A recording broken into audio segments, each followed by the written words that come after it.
try again. I jump from the porch to the ground. I sweep Jemmy into my arms. Sweep her into my arms sounds so non-human, which is what I had in mind. Actually doing it feels different than it looks. For a skinny girl, Jemmy is solid, heavy. As I lift her up, I'm hit. Wham! Wham! With two scary thoughts. First scary thought, I just picked up her balloons. I'm gonna cut my outfit. Second scary thought, what if I drop her? I don't think I can. Jemmy locks her arms around my neck. She rests against my chest. I smell her sweaty, sweaty smell. Her breath fills my neck. I feel as strong as the Hulk after he bulks up and turns green. I carry her up the front stairs and through the door that folds open. 5 steps into the room. I lower her to the couch. 10 seconds to her, and it's all over.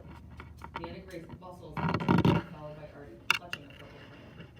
Lord, Nana fusses, staring at the heap of granddaughter. What happened to you, child? It's her leg, says Kat. It's been bothering her the last 6 times we ran. Jemmy's eyes are closed, but a tear draws a shiny dark line down her cheek. She tried to push through it. Your left leg? Nana asks. Thought you'd been favoring it. She rests her fingers lightly on her shin. That's the place. Eyes still closed, Jemmy bites her lip and nods. Artie misses the spot. All better, he says. But Jemmy gasps when Nana props her leg up to the pillow. Hey, be careful, I say. Nana goes in the kitchen and comes out, sliding a frozen gel pack into her bag that closes the gel pack. Does this happen a lot, guys? I mean, at my house when we need an ice pack, we reach for a bag of frozen teas. Nana says, you run as hard as this child does, it happens. Jemmy winces as her grandmother settles the ice pack on her leg. Shouldn't we do something more? She's really hurting. Nana rubs a palm over Jemmy's forehead. Just lie quiet now. Maybe we should take her to the hospital for x-rays, I say. Carry her to the hospital. So why? He's really concerned, huh? Justin's the one like, hey, is she okay? Should we bring her to the hospital, the doctor? Did she mind when he picked her up? Yeah. No. What did she do? She was laying down in his arms. Yeah, she kind of wrapped her arms around his neck, put her head on his chest, so she wasn't upset. No need, Nana Grace shakes the blanket out and covers Jemmy. Her personal nurse will be home in a half hour. We sit around waiting for the nurse to arrive to cheer Jemmy up. Cass does a fake imitation of me carrying her up the stairs. She holds out her arms, puffing and puffing. She looks sort of like Frankenstein. Pretty soon, Artie's doing it too. I laugh. But I watch Jemmy, wondering if she sees what I see. When she replays the scene in her head, there was no huffing and puffing, just gliding. Gliding with background music. Jemmy's personal space is on a 5. Mrs. Lewis takes one look at her daughter and her eyes narrow. What's the matter, Jamil? She can't sit to the side, getting worried or tells Jemmy to quit fooling around and get up off that couch. She hurt her leg bad, I tell her. She can't even walk. Mrs. Lewis frowns and flicks the blanket off her daughter. She kneels and lifts the ice pack and sets it on the floor. Is this a spot? She asks, touching Jemmy's shin. Jemmy nods. She flexes the knee and ankle joints. Then, using her thumb, she kneads the spot. Jemmy gasps. Mrs. Lewis sits back on her heels and sighs.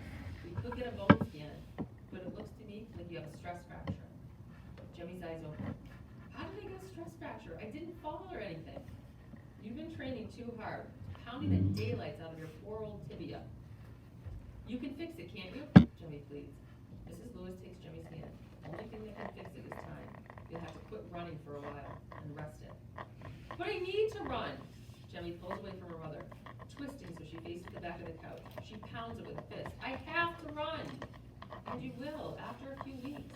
Rest. How many weeks? I'll miss the whole season! Mrs. Lewis runs a hand along her daughter's arm. There'll be other seasons. She goes upstairs to change out of her uniform like everything is settling. For her, other seasons are good enough, but not for Jemmy, who starts to cry quietly. I want to say something to her that will help, but I can't think of anything. Cass kneels beside the couch. I'll stay with you, Jemmy. I don't want to run without you. Jemmy whips around on the sofa. You crazy girl? Thanks to you and me, Monroe Middle has a reputation. Get out there and whoop their butts for the both of us. Okay, says Cass, nodding solemnly. For both of us. Seems like the end of the world, says Nana Grace, but you'll see. God closes the door and he opens a window. Gotta be something useful you can do for a while. Sure, Jemmy flops onto her back and blinks up at the ceiling. While I stay off my leg, I'll find find the cure for cancer. Next page, this is just one of his entries or letters that he sends to his brother. It says, Dear Dwayne, I carried Jemmy up the stairs. She put her arms around my neck and everything. She couldn't walk because she hurt herself running. Still, it was kind of cool. I didn't drop her or anything. Dad flew to Wednesday deadline. He didn't come home. When he called, I said, like a game show buzzer, and hung up on him. If he doesn't need us, we don't need him. You, me, and Mom would be a decent family. Plus, if you were here, you could give me your useless girl getting tips in person. Meanwhile, don't worry about us. I'm okay, and Mom is vertical most of the time. What does that mean? They're fine. Yeah, stand up most of the time. By the way, do you know that millions of people all over the world are demonstrating against going to war? We saw them on TV shaking signs and chanting, no blood for oil. That might slow things down. Justin. Yes, girls are heavier than they look. All right, so now we're gonna open to page in your binder. Open to page 134. What? You're on? Okay, good. If you're not on, open to 134. I will bring you a pencil. Raise your hand if you need a pencil.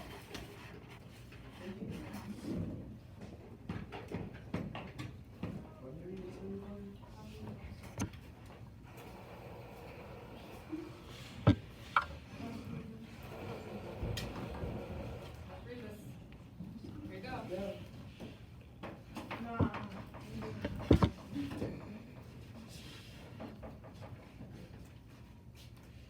Alright, who said they needed to? Because I don't know where I'm looking. Thank you. Well, you gotta look, go look up there, I'm promising you, is it that one right there? Nice try. I didn't see that first. Oh, then you, okay. 130 what? 134 in your book. Binder. Does everyone have a pencil now or no? No, you skipped me. No, in your binder, sorry, I'm 134. No, keep the books because they have to look at them. Probably, they might need to look at them. I'm gonna explain what we're doing.